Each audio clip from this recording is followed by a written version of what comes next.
the Opelika community continues their efforts to honor Amore Wiggins just 6 months after her identity was revealed.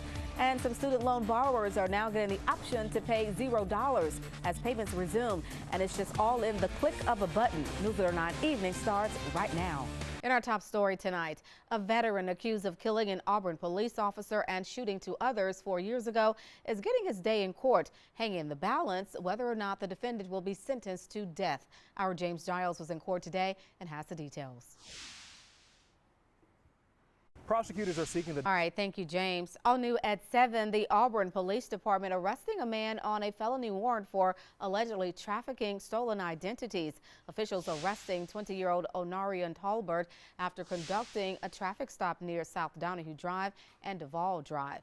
During the stop, officers say they observed evidence of illegal activity. Talbert was taken to the Lee County Jail and is being held on a $30,000 bond. The Opelika Police Department needs your help in honoring a young girl identified 10 years after her remains were found. Amore Wiggins' remains were discovered in 2012, and at the time, investigators were not able to identify her. Thanks to advancements in technology, Wiggins was identified just last year through DNA. Her father and stepmother, Lamar and Ruth Vickers' staff, are charged in the crime. Now the city would like to erect a memorial in her honor, but they need $15,000 to complete the statue. We're hoping to... We have a link to how you can donate on our website at WTVM.com. All other money raised will go to the National Center for Missing and Exploited Children.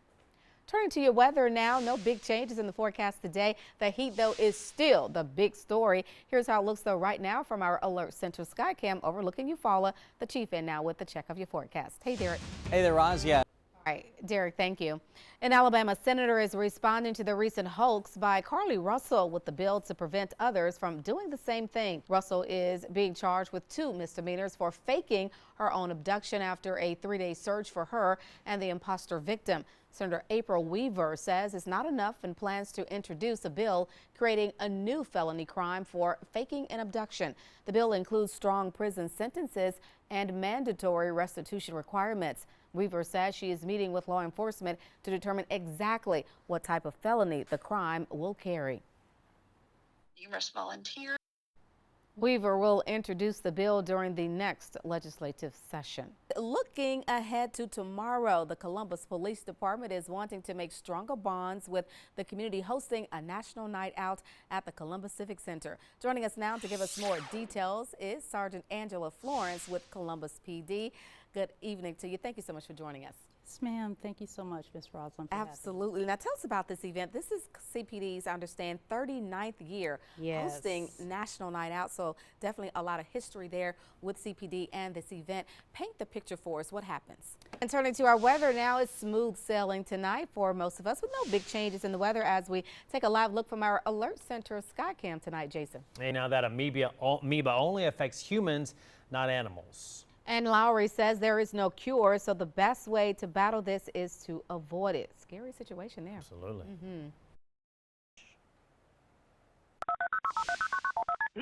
Oh my God. Oh my God. Columbus 911 was added to the emergency. January 4th, 2016. Police receive a frantic 911 call from Caleb's father. Please send someone, please. I want to kill my family. Around 8 that morning, Robert Short made the gruesome discovery. 3 of his family members brutally murdered with a dumbbell. His wife, Gloria Short, 17-year-old son, Caleb, and 10-year-old granddaughter, Gigi, their bodies taped and bound. Horrific crime scene pictures from the Columbus Police Department's evidence file of the Upatoy murders. Their Midland home ransacked and 2 cars missing from the garage, later found on the south side of town. But this picture takes us back to a typical hot summer day, 2013. Caleb Short was 14 years old then. His niece Gianna Lindsay, also known as Gigi, was only 7. Family friend Gervasier Tapley, also called Ouida, was 14, and with Caleb's friend, all enjoying a day in the pool in Caleb's backyard. We knew him through Margaret, who was my uncle's girlfriend at the time, longtime girlfriend, and he was her grandson.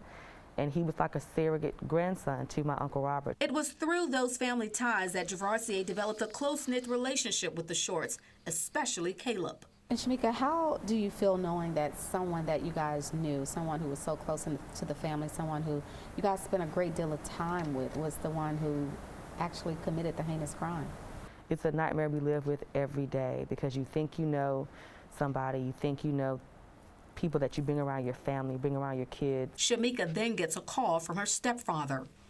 He hung up because he couldn't even verbalize to me what was going on. Shamika then went to her parents' home, and it was there that she learned her only child, mother, and baby brother were dead. I just lost it. I completely lost it. I fell to the ground, and I don't even know how long I was there, but I remember somebody putting a coat or something over me, and I just went to a different place in my head. WTVM investigates. Back in September, News at 9 received a call about 7 people left stranded at the Greyhound bus station in Columbus. I went to check things out, and I could not believe what I found when I arrived. Take a look.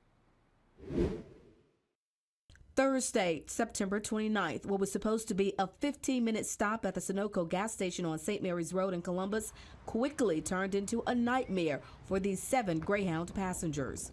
I grabbed a couple drinks and she come and yelled and said that we had 3 minutes. Hannah Wright says she boarded the bus at 3 o'clock that morning in Lafayette, Louisiana, heading home to Indiana. So we all come running out here and they're leaving us. They see us running after them and will not let us back on the bus, and all of our bags and everything are on there. The bus pulled out at 20 after 11.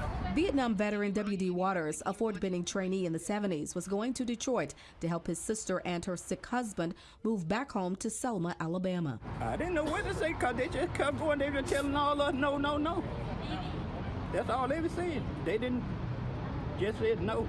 No, you could not get on the bus. No, we could not get on the bus. The 72-year-old didn't have his clothes or medication. Like Hannah Wright and all the other passengers left stranded that day, everything they packed for their trip was all on that bus now headed for Atlanta. We didn't know what we were going to do at that time. I don't know where I'm at. I don't know how I'm going to get home. I don't know how they can just do that to people, just abandon them in places that they don't know.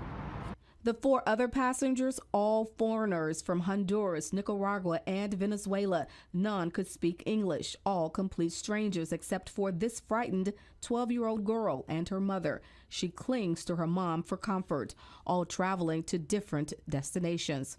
Urania Gutierrez purchased this $272 ticket from Houston to Newark, New Jersey.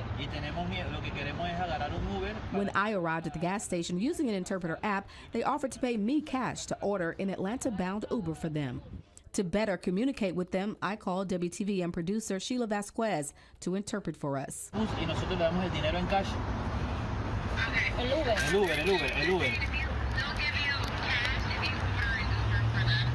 The city of Columbus was able to put us in contact with someone at Greyhound. We told them the situation and they quickly sprung into action, ordering 2 large-size Ubers to transport the passengers from here to Atlanta.